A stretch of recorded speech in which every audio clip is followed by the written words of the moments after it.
Voilà, il y avait un petit peu, normalement il y avait une pause prévue pour le calage, mais on y est arrivé sans pause. Bravo, merci messieurs. Notre table ronde, qui est la dernière de la soirée, est un petit peu masculine. Il faut en excuser les organisateurs. Mais à la fin de nos 45 minutes d'échange, Vicky viendra avec les questions du public. Alors, ce que je vous propose, on a donc, pour ceux qui étaient là depuis ce matin et pour les autres, donc suivi successivement cette révolution scientifique et technologique qui est en train de se produire, cette révolution sociétale également, cette révolution organisationnelle. Moi, j'ai été assez frappé par les propos du frère Samuel, pour ceux qui l'ont eu la chance de l'écouter. Et puis, maintenant, nous abordons le défi économique. Alors, on a l'habitude de parler du vieillissement de la population, de la prise en charge des maladies chroniques, mais il y a aussi maintenant des progrès technologiques et scientifiques comme la thérapie génique qui permet d'apporter des solutions à des maladies rares mais extrêmement complexes. On en parlera certainement au cours de ces échanges avec Christophe Duguet, qui pose réellement le problème de ce défi économique que nous rencontrons. Alors ce que je vous propose, c'est de rentrer tout de suite dans les échanges et de commencer par le grand témoin de cette table ronde, Éric Orsena. Éric, vous êtes économiste de formation, vous êtes un écrivain de talent, vous occupez à l'Académie française le fauteuil de Louis Pasteur. Et d'ailleurs, vous lui avez rendu hommage en 2015 en publiant sa biographie. Vous êtes depuis mars 2016 ambassadeur de l'Institut Pasteur et de son réseau international. Vous vous intéressez, je crois, de très près, puisque votre prochain ouvrage lui sera dédié à la géopolitique des moustiques. Vous nous donnerez peut-être quelques éléments. Et ce soir, vous êtes donc notre grand témoin.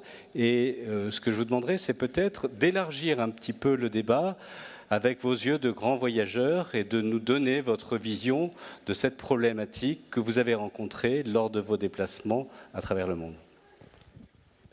Merci beaucoup. Bonjour à toutes, bonjour à tous. Écoutez, ça vaut mieux d'élargir un peu parce que, pour être franc, je ne suis pas le spécialiste mondial de la sécurité sociale française, ni de ses différentes versions. Je vais vous donner 3 tendances que j'ai pu voir lors des différents voyages. Le premier, c'est la notion de santé globale ou de santé unique.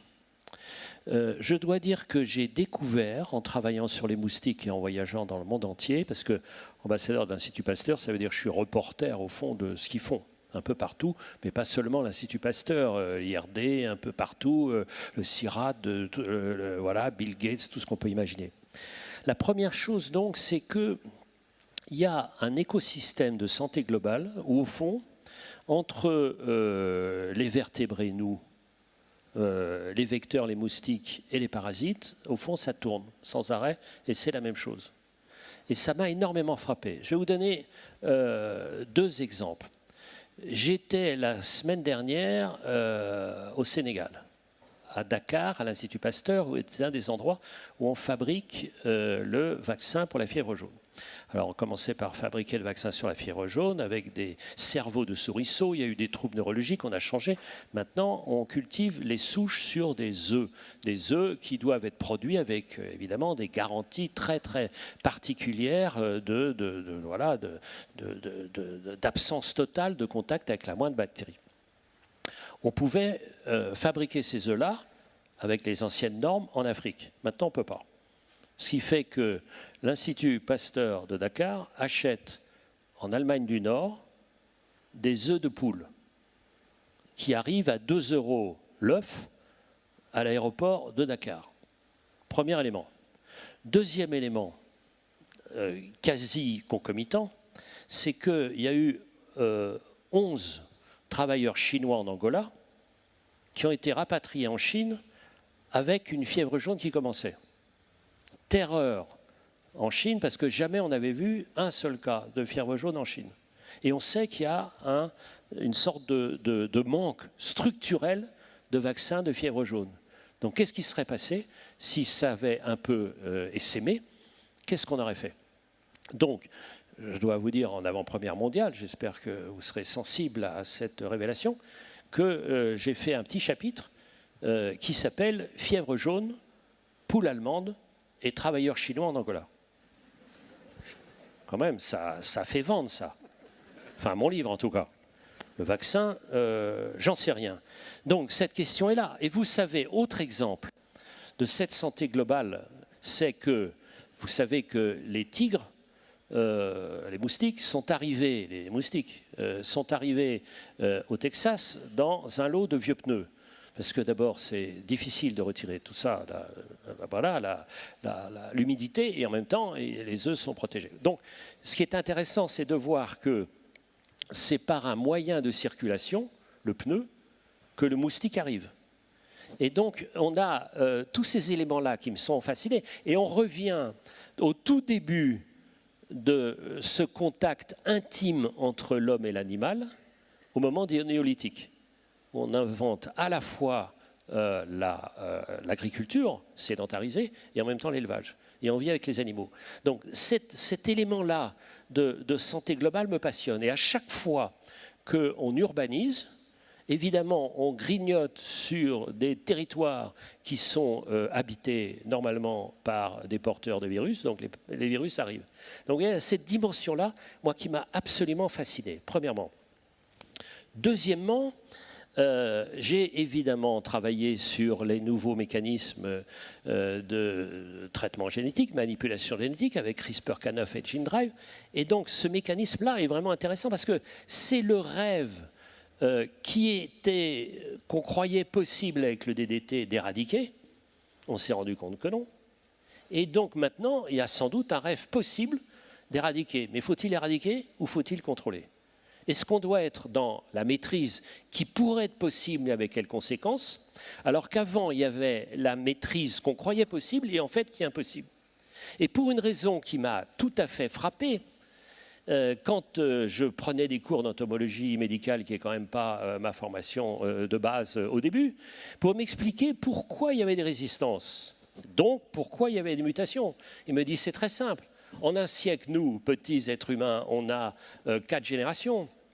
Et on voit à quel point nos enfants sont beaucoup moins intelligents que nous, mais quand même beaucoup plus grands. Et les moustiques, il y en a 8 par année. Donc ça veut dire qu'ils sont 800 quand nous, on en a 4. Donc évidemment, ce genre de choses, vous voyez, donc ce mécanisme-là. Donc qu'est-ce qu'on va faire ? Est-ce que toujours dans ce mécanisme de maîtrise, est-ce que c'est une bonne ou une mauvaise nouvelle que la maîtrise impossible avant devienne possible ? Et à quel prix ? Et là, je discute avec les gens de l'IRD à Montpellier, avec Simard, avec toutes ces questions-là. C'est-à-dire, est-ce qu'il faut contrôler ou est-ce qu'il faut éradiquer ? Troisième point clé, je vois effaré la nouvelle société qu'on nous propose, qu'on qualifie de « après la vérité », post-truth. Donc on dit n'importe quoi, et plus on dit n'importe quoi, plus on est élu. Alors j'espère que ça ne va pas être le cas en France, qui est quand même la patrie des Lumières, de la raison. Enfin, on peut avoir des doutes. On peut avoir des doutes. Donc ce mécanisme-là, ce qu'on voit avec le vaccin, ce qu'on voit avec la contestation, de l'évidence, en confondant une sorte de concomitance aléatoire avec une corrélation, avec une vraie causalité. Donc toutes ces questions-là. Donc quand vous avez 1, l'unité de la santé, 2, éradiquer ou contrôler, et 3, une relation complètement folle, et notamment à cause d'Internet qui apporte tellement, vous avez quand même des éléments de vertige à vous faire. Je vous prie d'accepter mes excuses de ne pas avoir parlé de la sécurité sociale. Merci Eric Orsena, bravo. J'avais une petite révélation à vous faire, Eric, c'est qu'il y a un deuxième producteur de vaccins contre la dengue en Normandie, à partir de Bretons.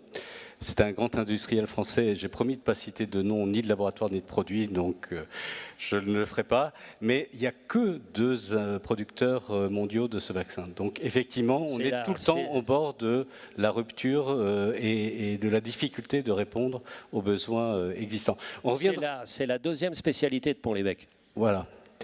Alors, ça se situe exactement, les œufs peut-être, mais les vaccins sont produits à Val-d'Oreille, en Normandie.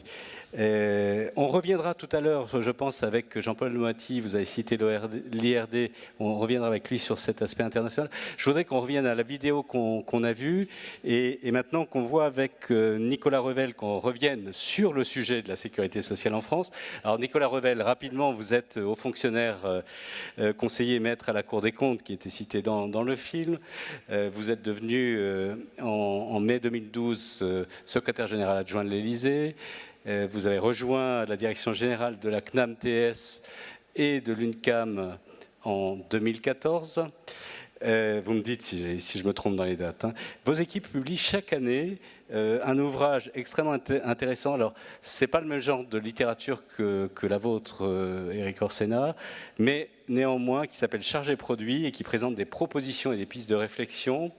J'ai été sur amélie.fr hier pour améliorer la qualité et l'efficience des soins et optimiser les dépenses de santé. Donc vous voyez que je suis en train de vous ramener sur le débat de ce soir. Vous devez piloter avec d'autres un programme lourd de diminution des dépenses de santé dans le cadre de la réduction des déficits publics. Enfin, lourde tâche, vous négociez avec les professionnels de santé des accords conventionnels pluriannuels. Faites attention, il y en a dans la salle, je pense que vous les avez vus en entrant. En quelque sorte, si je peux me le permettre, vous êtes au cœur du réacteur. Alors, qu'est-ce que cette vidéo vous inspire, le discours aussi du sénateur Millon? Est-ce qu'on peut continuer, comme au cours des années précédentes, à améliorer un petit peu par-ci, par-là, ou est-ce qu'il faut tout changer? D'abord, merci pour votre invitation. Je vais essayer de répondre à toutes ces questions, en commençant peut-être quand même par rappeler ce que j'essaie toujours de faire dans mes interventions, un certain nombre de points forts de notre système.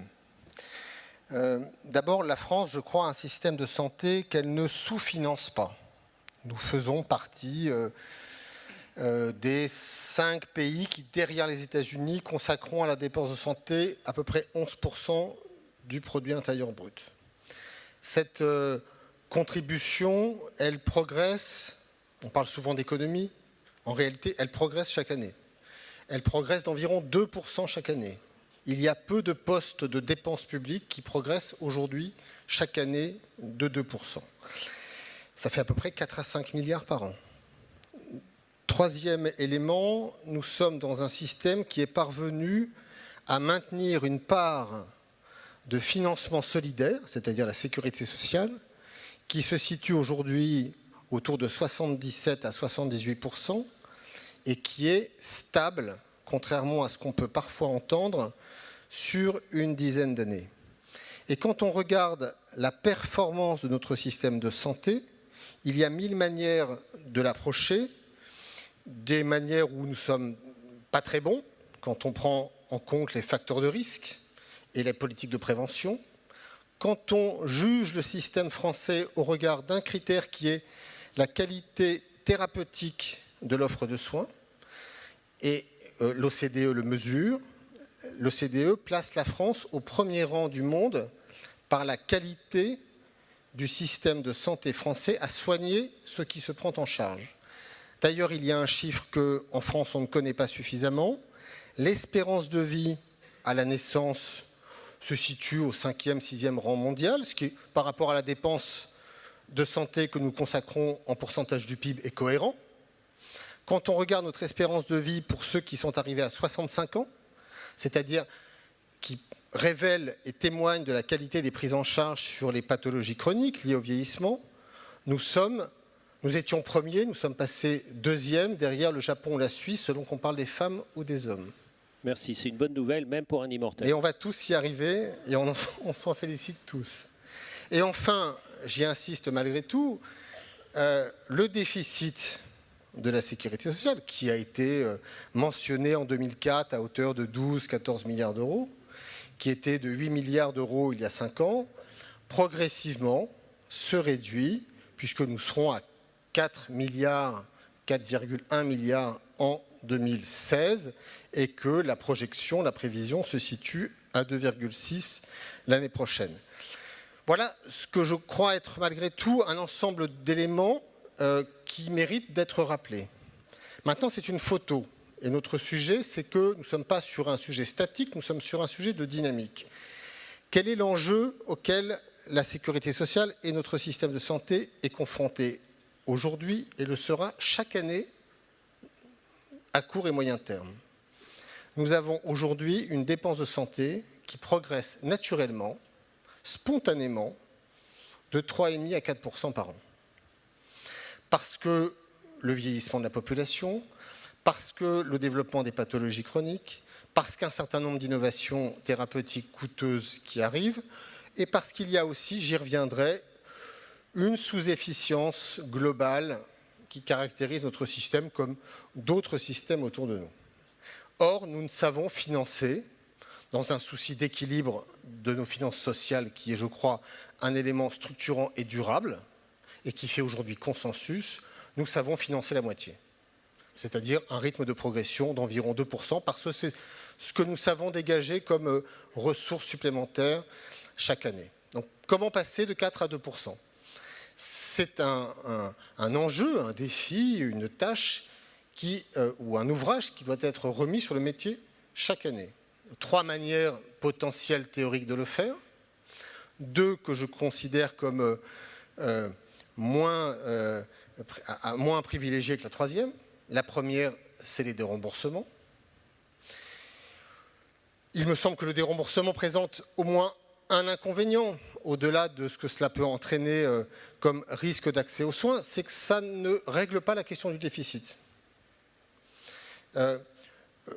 Quand on dérembourse, c'est souvent du petit soin. Il faut savoir que ce qu'on appelle le gros risque en France progresse 5 fois plus vite que le petit risque. 5 fois plus vite. Donc quand vous déremboursez, vous ne faites que, quelque part, resserrer la sécurité sociale sur ce qui va être le plus dynamique en termes de progression de la dépense. Deuxième voie pour résoudre notre problème, c'est le rationnement. Je pense que personne ne le souhaite, et ça n'est pas en tout cas la voie que la France a privilégiée, notamment s'agissant des innovations thérapeutiques, qui en France, par le système des ATU, arrivent plutôt vite et assez fortement sur notre marché. La seule voie qui est à privilégier, et c'est ce que l'assurance maladie essaye de faire, et vous avez eu la gentillesse de parler de ce best-seller annuel que nous publions au début de l'été, qui fait concurrence à beaucoup d'autres écrivains, c'est le rapport charges et produits, qui en fait ne parle pas beaucoup de charges ni beaucoup de produits, mais qui essaye de faire un zoom sur la consommation de soins et de montrer tous les gains potentiels qui demeurent dans notre système liés à cette simple notion de qualité des soins. Et je pense que dans l'avenir, la voie qu'il faudra privilégier, c'est d'essayer de ramener ce tendanciel à ce que nous savons financer en privilégiant la qualité des soins. Et ça se décline de 1000 manières. Ça se décline par un travail sur la justesse de nos prescriptions, sur la bonne organisation de nos parcours, sur la politique de prévention, sur ce que nous pouvons élaborer avec les patients.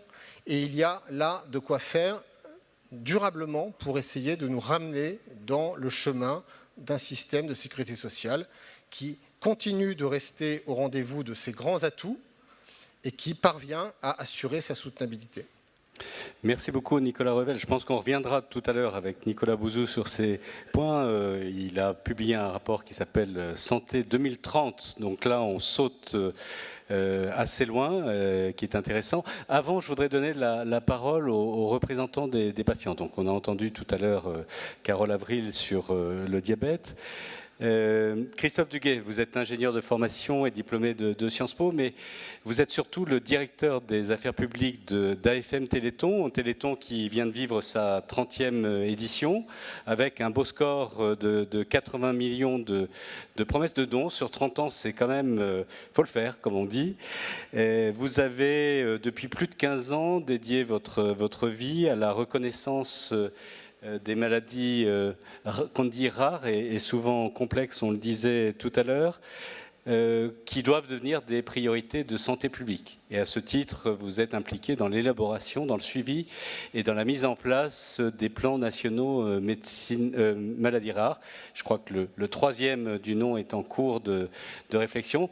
Est-ce que vous pouvez nous éclairer sur les spécificités de la prise en charge, du diagnostic, de la prise en charge, de l'accompagnement, y compris social, des maladies rares? Alors, surtout, je vous remercie d'avoir cité le Téléthon qui, cette année, une fois de plus, montre que les Français sont solidaires. Les Français sont même remarquablement solidaires, y compris dans des contextes qui sont des contextes difficiles. Mais qui montre aussi que la solidarité, ce n'est pas forcément quelque chose d'acquis, c'est quelque chose qui se reconstruit tous les jours. Pour qu'il y ait une adhésion à cette solidarité, il y a besoin d'avoir la confiance. Et pour ce qui concerne aujourd'hui l'évolution de notre système de financement, cette dimension de la confiance à acquérir pour qu'il y ait ce consentement à payer est aujourd'hui, à mon sens, de plus en plus ébréchée, de plus en plus en difficulté, alors que c'est probablement là qu'il y a une des clés de la réussite. Je suis persuadé que finalement, cette forme de dogme, qui est de dire on atteint un plafond, on ne peut pas aller beaucoup plus loin. Alors, un petit peu, 2%, mais ce n'est pas plus. Pourquoi? Pourquoi on ne pourrait pas aller au-delà? Pourquoi, lorsque, de façon individuelle, une personne a des choix à faire entre différentes dépenses, elle va arbitrer entre plus de loisirs, plus de jeux, plus d'informatique, plus de soins, plus, etc. Et il y a des arbitrages qui vont être faits, et que cette question est difficile à poser aujourd'hui dans le système français. Entre l'ensemble des dépenses, qu'est-ce qui est finalement le plus important? Il y a quelque temps, j'entendais, on se réjouissait à la télévision, très bien, l'industrie automobile a fait plus tant de % de son chiffre d'affaires. C'est bien, c'est bon pour l'emploi. Par contre, l'assurance maladie a fait tant de % de dépenses en plus, il y a plus de dépenses de santé, là ça devient catastrophique. Donc il y a des choix collectifs à faire pour ce consentement à payer. Mais ces choix, ils ne peuvent être faits que s'il y a la confiance, c'est-à-dire que s'il y a la perception, et j'insiste bien sur ce mot perception, que ce que l'on paye est justifié. C'est-à-dire dans ce que l'on paye, qu'il n'y a pas des gaspillages, qu'il n'y a pas des détournements, qu'il n'y a pas des abus, et qu'il n'y a pas, dans certains cas, des marges financières non raisonnables qui sont générées par le système. Aujourd'hui, nous sommes dans un système où cette transparence manque, et si nous ne nous attaquons pas suffisamment à cette question, la transparence, c'est bien le consentement à payer de l'ensemble des citoyens qui risque d'être mis en cause. Or, on est dans une situation, et ça a bien été dit tout à l'heure, qui est quand même une situation qui n'est pas commune. Ça fait des années et des années qu'on n'avait plus d'innovation. Et là, d'un coup, il y a plein d'innovations qui arrivent. Il y a plein de possibilités nouvelles de pouvoir soigner des malades qui, jusqu'à présent, ne pouvaient pas être soignés. C'est quand même une phase extraordinaire. Ce n'est pas le moment de perdre cette possibilité de soigner les patients pouvant être concernés. Et surtout, de perdre de vue que, quelle que soit l'efficacité, quels que soient les classements qu'on peut avoir de notre système de santé, il reste encore énormément de malades sur la touche. Il reste encore vous parliez des maladies rares, dans les 5 à 6 000 maladies rares, plus de 99% des maladies qui n'ont pas de traitement pour les guérir. Et un grand nombre qui n'ont même pas de traitement pour ne serait-ce que de prendre en charge les symptômes. Il reste dans un grand nombre de maladies fréquentes des situations thérapeutiques d'échec. Donc les besoins sont énormes. Les besoins sont énormes et il faut à tout prix pouvoir sauver la possibilité de continuer à stimuler l'innovation. Stimuler l'innovation, on ne pourra continuer à le faire que si on reconstruit cette confiance, c'est-à-dire que si on améliore la transparence. Et là, la transparence, on est encore loin du compte. On est encore loin du compte quand aujourd'hui, le prix payé par la collectivité d'un grand nombre de médicaments est un secret d'État. Est-ce que c'est normal aujourd'hui que, en tant que citoyen, en tant que malade, je ne puisse pas savoir l'assurance maladie à laquelle je contribue tous les mois, à quel prix est réellement payée le médicament que j'achète? Comment voulez-vous qu'on puisse avoir de la confiance? Comment peut-on, excusez-moi d'être un peu provocateur, mais je lisais ce matin. De notre table ronde. Hein. Voilà, ce matin, je lisais le recours au Conseil constitutionnel qui est fait sur le PLFSS. Et notamment sur l'article qui fixe les critères de fixation des prix. Et où un des raisonnements qui est développé, c'est de dire « Ah non, c'est pas possible de pouvoir prendre en comparaison le prix des médicaments équivalents, parce que si on prend ça en comparaison, il va falloir pouvoir le justifier, et si on le justifie, c'est une atteinte au secret des affaires. Parce qu'on va être obligé de dire à un industriel le prix de son voisin. On écoute les raisonnements dans lesquels on est. Comment voulez-vous qu'on puisse avoir de la confiance dans un système dans lequel on a encore de l'opacité? Si on n'avance pas sur ces questions-là, très probablement, on n'avancera pas sur la capacité à pouvoir dégager les marges de manœuvre qui pourront être nécessaires et qui peuvent être une bonne nouvelle pour financer l'innovation. Merci Christophe Duguay d'avoir remis la confiance au centre de nos échanges. Je pense que c'est un élément essentiel qui avait déjà été discuté et évoqué dans la table ronde précédente. Vous le savez, le CEPS, alors j'ai aperçu son président tout à l'heure, élabore avec les représentants des usagers ou des associations de patients un accord cadre. Il a un accord cadre avec les industriels, mais il va avoir bientôt un accord cadre avec, entre le CEPS et les associations de patients. Et les associations de patients sont maintenant représentées dans les commissions qui évaluent les produits, ou en tout cas ils donnent un avis consultatif à la Haute Autorité de Santé. Donc on progresse. Nicolas Bouzou. C'est à vous. Alors, je pense qu'il y a beaucoup de choses qui ont été dites sur lesquelles vous allez réagir. Vous êtes essayiste et économiste. Vous avez fondé il y a une dizaine d'années Astares, qui est un cabinet de conseil qui s'appelle Producteur d'idées. Je trouve que c'est un beau concept. Vous avez créé aussi un cercle de réflexion qui s'appelle le cercle de Belém. Dans votre dernière réunion qui est récente, puisque je crois que c'était le 30 novembre, vous avez traité avec un certain nombre de personnalités européennes, de spécialistes de la santé et d'intellectuels, le défi économique qui était créé par la possibilité enfin de guérir une maladie pour laquelle il n'y avait pas de traitement, qui est par exemple l'hépatite C. Est-ce que vous pouvez nous donner quelques éléments et puis peut-être réagir à ce qui a été dit jusqu'à présent? Déjà, ce que je voudrais vous dire, c'est que ce qui se passe dans le domaine de la santé est absolument extraordinaire. Il faut quand même commencer par ça, parce qu'on est dans un monde, le monde occidental et plus encore le monde européen, dans lequel l'innovation est complètement désenchantée. C'est la grande différence avec la vague d'innovation précédente, qui était celle du 19e siècle, où les innovations étaient absolument célébrées. Stefan Zweig raconte que quand on a commencé à utiliser le télégraphe, c'est la reine Victoria qui a prononcé le premier mot. Il y a eu des semaines de liesse populaire.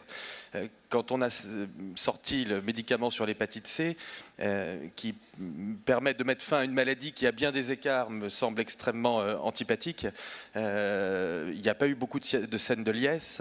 En revanche, il y a eu beaucoup de débats sur le prix élevé du médicament, sur ce genre de choses. Donc je pense que le bon point d'entrée dans notre débat, pas du tout pour éluder la question du prix, dont je vais dire un mot dans un instant, mais je pense que le bon point d'entrée, c'est d'expliquer qu'il existe aujourd'hui une mutation, notamment dans le domaine thérapeutique.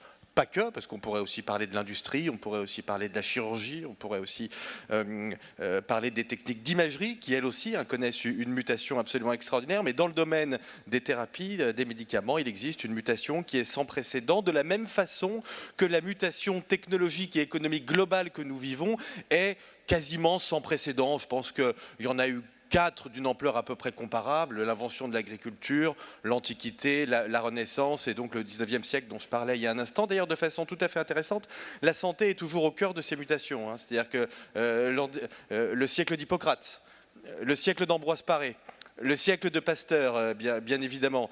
Et donc on voit bien qu'à chaque fois que le monde connaît une mutation de ce type, on a 2 obsessions qui reviennent et qui sont liées en réalité. L'obsession du temps, et la santé, bien sûr, permet de vivre plus longtemps, que l'on lutte contre les maladies, que l'on lutte contre le vieillissement. Donc l'obsession du temps et l'obsession de l'espace. Je ne vais pas traiter de l'obsession de l'espace aujourd'hui, qui va au fond d'Uber à SpaceX, c'est-à-dire du déplacement dans les villes à la colonisation de Mars, mais en réalité ce sont des sujets qui sont extrêmement liés. Et donc à chaque fois qu'on a une mutation de ce type, la santé est au cœur de ces enjeux, avec énormément d'innovation.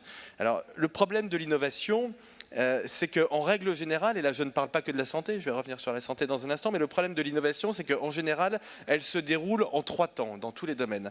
Un premier temps où elle est dangereuse, un deuxième temps où elle est moins dangereuse, mais où elle est chère, et un troisième temps où elle est fiable et pas chère. Je vais prendre un exemple très concret qui va parler à tout le monde. L'aéronautique, par exemple, l'aéronautique civile est née pour l'essentiel après la Première Guerre mondiale. Ça a été très dangereux, très très dangereux. Vous avez énormément de, vous pouvez lire évidemment Saint-Exupéry, Mermoz, Guillaumet, etc. Une littérature qui vous explique à quel point c'était dangereux, donc ça a tué beaucoup de gens. Après, c'est devenu fiable, mais extrêmement cher. Et il a fallu attendre, tenez-vous bien, l'aéronautique civile est née dans les années 20, au fond. Il a fallu attendre les années 90 pour que ce soit à la fois parfaitement fiable et pas cher. La spécificité du domaine de la santé, c'est que on doit passer tout de suite à un système qui est fiable et pas trop cher. Ou en tout cas, s'il est un peu cher, on doit passer tout de suite à un système dans lequel il est fiable. Il s'agit de guérir les malades, pas de les tuer, bien évidemment. Et puis, il faut faire en sorte, en tout cas, que tout le monde puisse y avoir accès. Et c'est ça qui rend l'équation de la santé absolument passionnante, d'ailleurs, pour quelqu'un comme moi, moi, je ne suis pas un spécialiste de la santé. J'ai une formation de macroéconomiste et je m'intéresse à la question de la santé parce que je trouve que c'est fascinant, ça c'est mon intérêt personnel, et je pense que c'est utile, ça peut être notre intérêt collectif. Et je m'intéresse à ça parce que, en effet, cette mutation absolument extraordinaire. Alors on a parlé de l'hépatite C, c'est vrai que ça a été le médicament qui a concentré tous ces débats ces dernières années, à juste titre, mais moi je travaille beaucoup sur l'économie de l'oncologie. Au fond, ce que l'on a vécu dans l'hépatite C préfigure ce que l'on est en train de voir dans le domaine du cancer, avec les thérapies ciblées. Thérapies ciblées, d'ailleurs, pour un économiste, ça résonne, hein, parce que si c'est ciblé...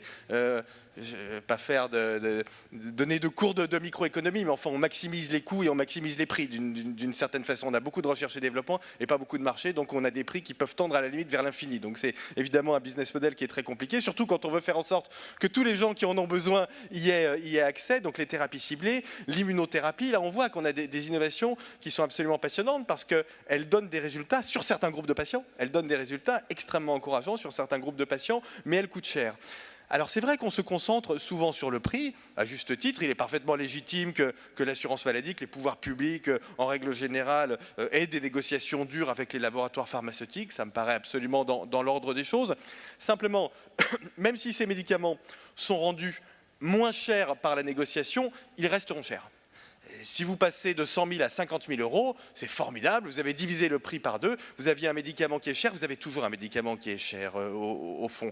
Surtout quand vous le multipliez par le nombre de gens qui en ont besoin. Parce que ça aussi, c'est une équation qui est un petit peu spécifique à la santé. C'est-à-dire que dans le domaine de la santé, même si on réussit à réduire les coûts unitaires, à partir du moment, vous l'avez dit, on ne peut qu'être d'accord avec vous, où il existe un champ de besoins non satisfaits qui est très important, de toute façon, vous aurez une demande qui fatalement sera extrêmement importante. Donc, on a forcément, au bout du compte, des coûts qui sont un peu élevés. Et évidemment, c'est très intéressant de voir, enfin, je souscris évidemment complètement à ce qu'a dit Nicolas Ravel, c'est-à-dire qu'aujourd'hui, on a 2,5% de croissance des dépenses qui peuvent être mutualisées. Et puis, on sait bien, toutes les études économiques montrent que, au fond, si on laissait faire le marché, ce qui d'ailleurs ne serait pas forcément pour me déplaire d'une certaine façon, mais on aurait des taux de croissance de la dépense qui seraient de 4 à 5%, donc qui seraient au moins le double de ce que l'on prend en charge aujourd'hui.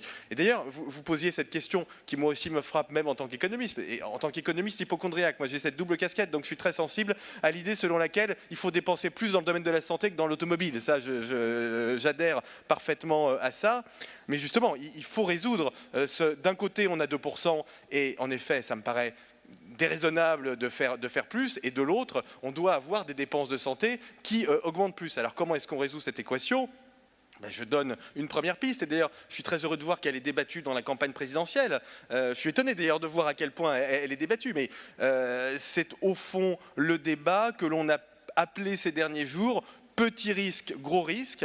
Alors, je pense que ce n'est pas la bonne terminologie, je pense que ce n'est pas la bonne dissociation, mais je pense qu'il y a en tout cas derrière ce débat, même si je comprends qu'il choque beaucoup de nos concitoyens, mais je pense qu'il y a quelque chose de très important, je crois qu'il y a quelque chose de très intéressant.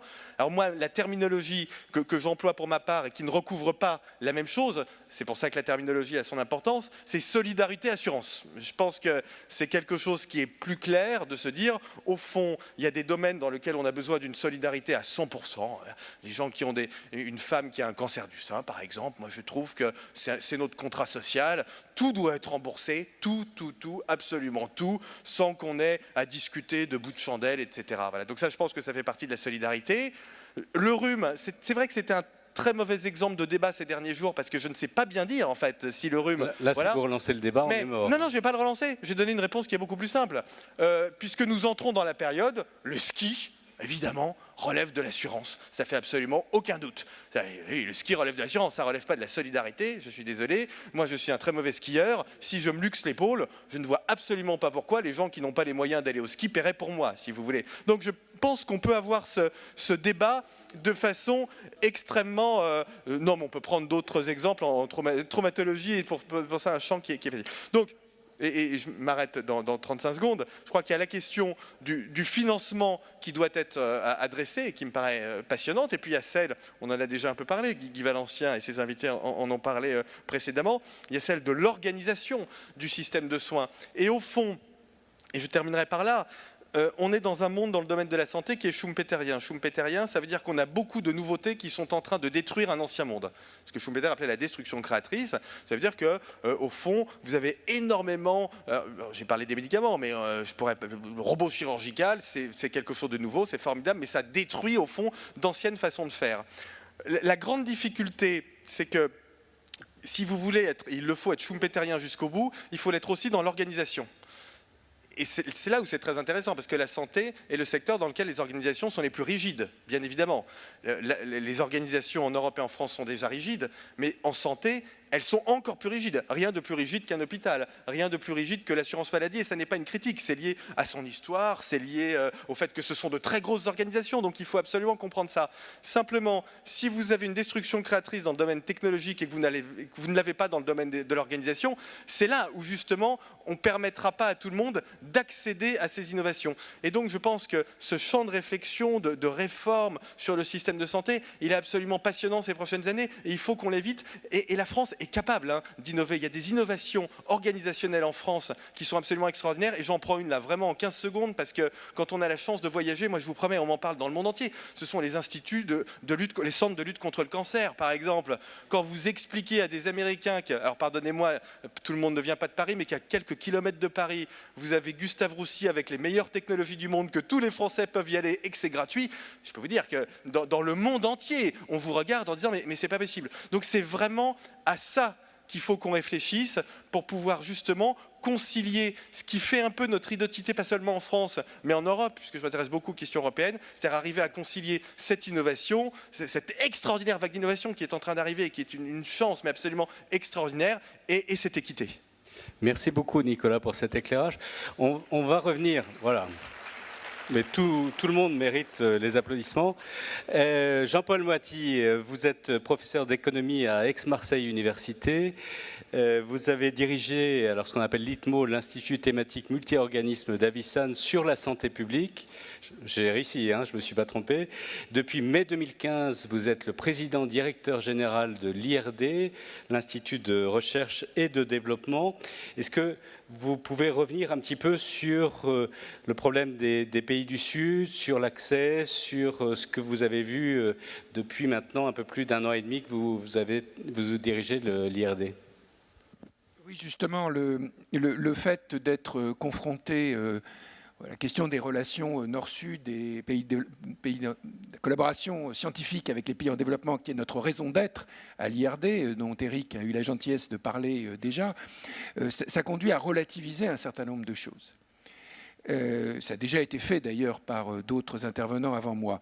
Vous savez sans doute que depuis septembre 2015, ceux qui organisent le débat international et les relations entre les pays, ce sont les 17 objectifs du développement durable. qui, contrairement aux objectifs précédents, les objectifs du millénaire, qui ne s'adressaient qu'aux pays en développement, concernent maintenant tous les pays. La France a fait sa copie sur le bilan de la première année des ODD. Quand on regarde les ODD, et notamment l'ODD 3 qui concerne la santé, on voit qu'en plus des objectifs qui existaient déjà avant, réduction de la mortalité maternelle et infantile, contrôle des pandémies de sida, de tuberculose et de malaria, il y a des choses nouvelles qui apparaissent. Et en particulier une chose fondamentale qui est l'incitation à tous les pays du monde à aller dans le sens d'une couverture maladie universelle. Ça, c'est quoi ? C'est le modèle français de sécurité sociale donné en exemple au monde entier. Donné en exemple au monde entier. C'est une victoire politique, scientifique, diplomatique de notre pays sans précédent.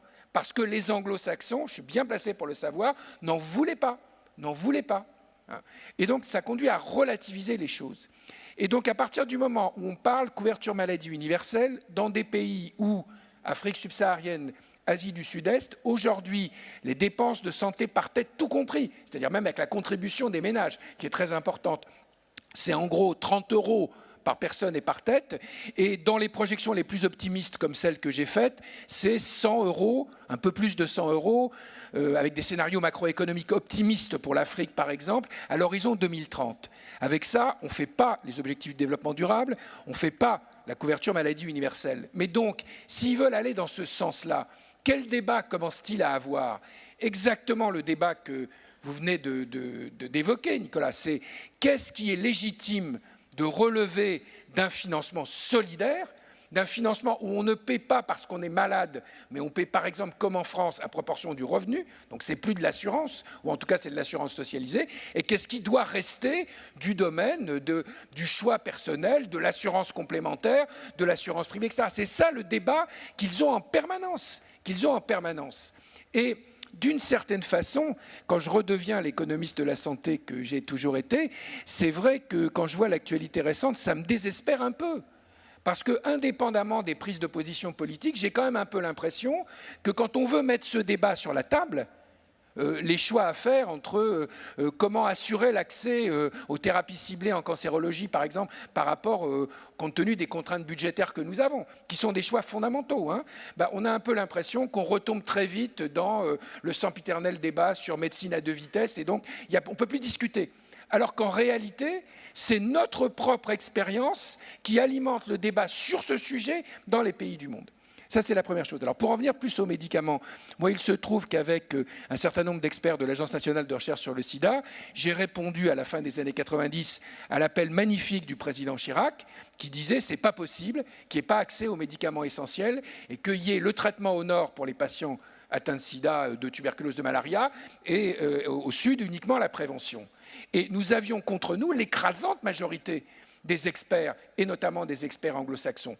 Et nous avons pu, pas seulement avec la science que nous avons faite, mais aussi par la mobilisation de l'opinion publique, et aussi par l'évolution, qui n'a pas toujours été sans conflit, mais qui a été réelle de l'industrie pharmaceutique, nous avons pu réaliser ce qui apparaissait comme totalement impossible, qui est qu'aujourd'hui, nous avons, et ce n'est pas assez, il faut continuer, 17 millions de personnes qui sont traitées pour le VIH dans les pays du Sud.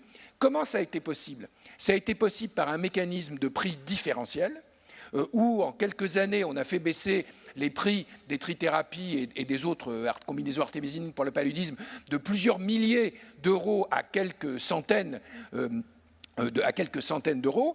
Et c'est quoi un mécanisme de prix différentiel? C'est fondamentalement un mécanisme de solidarité entre les biens portants et les malades, mais non plus à l'échelle du pays, mais à l'échelle de la planète, les biens publics globaux, comme dit Joe Stiglitz, où en gros, c'est dans les marchés du Nord qu'on amortit les coûts de recherche et développement pour garantir des prix plus bas, donc au coût marginal ou se rapprochant du coût marginal dans les pays du Sud.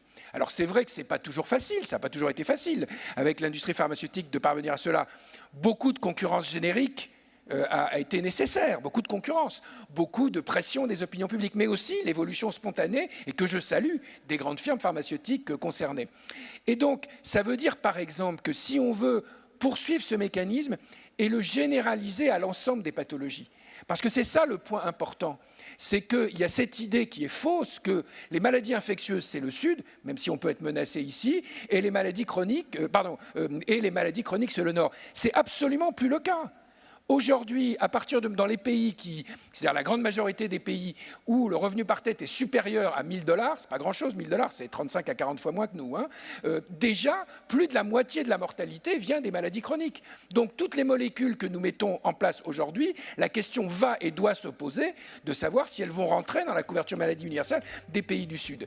Et donc, il faut mettre en place un mécanisme de prix différentiel de ce type, mais on ne peut pas faire avec l'industrie, et je n'ai pas toujours été tendre avec elle, le contraire du beurre et de l'argent du beurre. C'est-à-dire c'est le bâton et la matraque. C'est-à-dire que si on veut demander, et je pense qu'on doit le faire, à ce que soient garantis des prix différentiels pour avoir un accès plus généralisé, qui en plus est notre intérêt, à nous, c'est pas simplement être gentil avec les gens du Sud, c'est aussi notre intérêt en tant que pays du Nord par rapport à la charge de la santé globale et y compris au risque de transmission d'un certain nombre de maladies. Si nous voulons faire cela, il faut le prendre en compte dans les négociations, y compris dans les négociations de prix au niveau français, que les industries, et il y en a, et de plus en plus qui sont vertueuses par rapport à ça, ça leur soit compté en positif par rapport à l'amortissement des coûts de R&D. Alors c'est vrai qu'il faut avancer par rapport à ça. Moi je me souviens, et je n'ai toujours pas eu de réponse, que dans plusieurs conférences mondiales sur le sida, je suis intervenu devant les PDG, dans les tables rondes où il y avait des PDG de grandes entreprises, pour leur dire, écoutez, si vous acceptiez qu'il y ait un organe indépendant. Prenons des prix Nobel d'économie d'idéologies très très différentes. Les successeurs de Milton Friedman et les amis de Joe Stiglitz. Voilà, comme ça on couvre le spectre entier. On peut même mettre Bob Dylan en plus si vous voulez, pour avoir un peu de culture et de musique. Et si vous leur laissiez regarder et estimer quelle est la réalité des coûts de recherche et développement qui sont très difficiles, peut-être que ça donnerait un peu plus de confiance, un peu plus de transparence par rapport à ça. J'ai malheureusement pas eu de réponse, mais avec l'évolution du système onusien, je continue à militer pour cette chose-là. Mais donc, effectivement, nous avons besoin de mécanismes de prix différentiels de ce type. Il faut intégrer ce type de débat, même si je sais que ça sera difficile dans la campagne présidentielle, à l'élaboration et l'évolution de notre propre système. Juste une dernière remarque en tant qu'économiste de la santé. Je crois quand même que, c'est là que ce n'est pas une différence avec ce que vous avez dit, Nicolas, mais pour poser ça sur la table, je crois qu'il y a quand même un problème de seuil, c'est-à-dire jusqu'où on va. Prenons l'exemple des thérapies ciblées que vous avez évoqué en cancérologie, sur lequel j'ai travaillé en faisant des études coût-efficacité de microéconomie.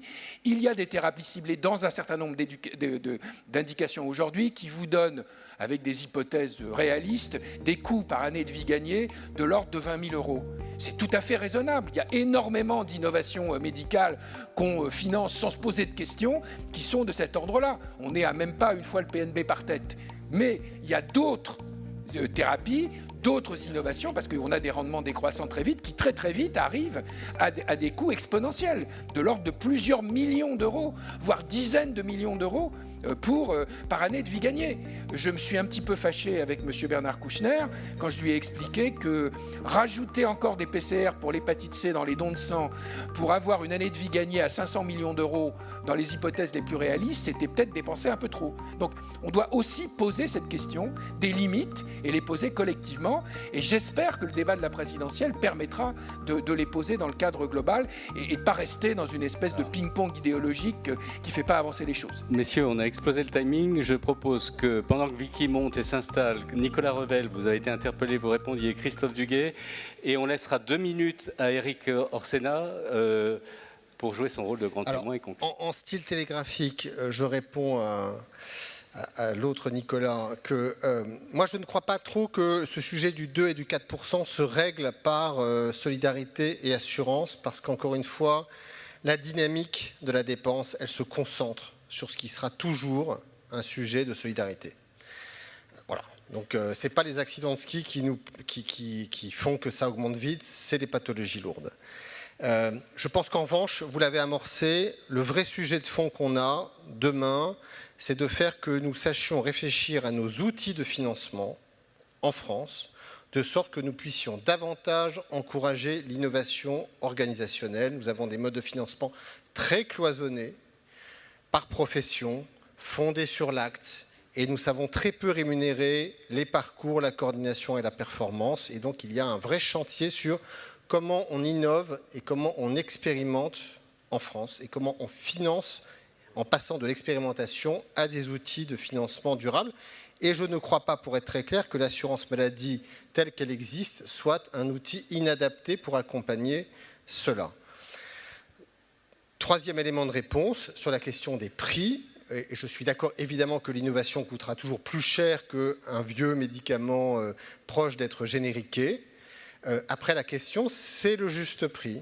Bon, et on voit bien, vous avez cité des exemples, quand on voit des entreprises qui font plusieurs dizaines de milliards de chiffre d'affaires et dégagent un bénéfice net qui représente plus de la moitié de leur chiffre d'affaires plusieurs années de suite, on a une captation de valeur qui va très au-delà de la redistribution sur les pays du Sud.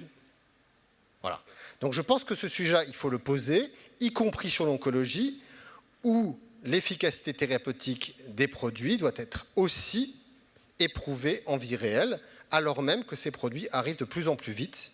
Et c'est normal parce que c'est une attente. Donc là, il y a quand même un sujet que nous devons collectivement porter. Alors, on n'a pas le droit, mais il faudra qu'on discute un jour des contrats de performance et de partage du risque qui sont sous-développés en France. Christophe Duguay, oui, un mot. Et puis, aussi en style télégraphique. De ce qui vient d'être dit, c'est qu'il y a les mots de prix et les mots de coût. Or, aujourd'hui, il y a une déconnexion entre prix et coût dans un certain nombre de situations. Donc, il est important de pouvoir réintroduire dans les mécanismes de fixation des prix une prise en compte des coûts. On a certains médicaments qui peuvent être objectivement très chers à produire et qui n'apportent pas forcément beaucoup de choses, mais quand il n'y a pas d'alternative, c'est important. Il y en a d'autres qui peuvent avoir un effet spectaculaire, mais qui ne coûtent pas cher à produire. Quand je dis produire, c'est y compris coût de développement.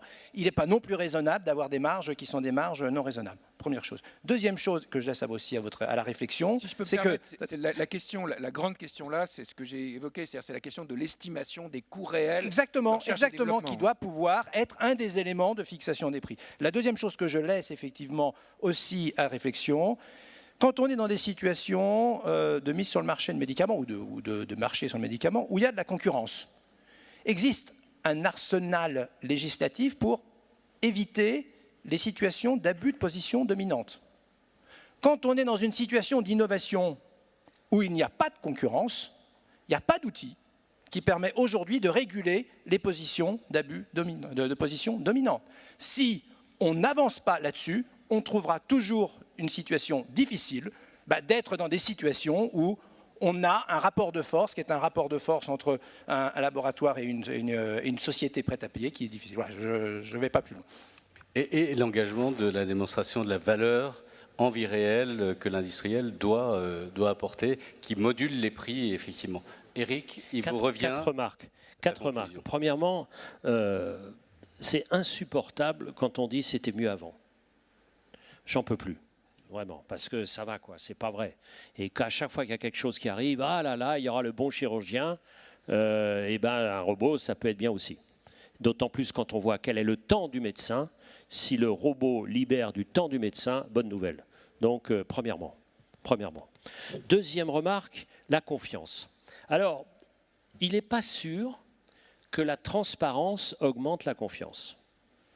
Parce qu'on voit sur le net, on a tous des amis médecins, des femmes médecins, etc. Ils arrivent et tout le monde sait beaucoup plus que le médecin. Et sur le net, avec la transparence, il y a des opinions et on n'ose pas dire qu'elles sont fausses. Et il y a des opinions qui tuent. Donc il faut tuer les opinions qui tuent. Voilà. Et cette question de confiance, il faut aller. Et il y a une théorie du complot. Et dès qu'on est compétent, on est membre du complot. Donc combien d'émissions de radio et de télévision, on a vu des gens invités, vous y connaissez rien, tant mieux, au moins vous n'êtes membre d'aucun complot. C'est insupportable. Troisièmement, la prévention. Alors la prévention, ça me fascine parce qu'il y a une question d'économie, j'ai été économiste dans le temps, bon, comment donner une valeur à la prévention? Comment rémunérer une prévention? Puisque la prévention, c'est au fond empêcher qu'un médicament efficace soit lui-même rémunéré. Ça peut être ça, cette affaire. Et alors, c'est très intéressant parce qu'on voit ça dans d'autres domaines qui, moi, me passionnent, notamment le domaine de l'eau, où les entreprises de utilities sont maintenant rémunérées, pas pour la production d'eau, mais pour le service qui permet d'économiser l'eau. Donc, c'est un mécanisme très intéressant puisqu'on est rémunéré négativement par le fait de l'économie. Et quatrièmement, moi, ce qui m'intéresse, c'est savoir où on met les efforts.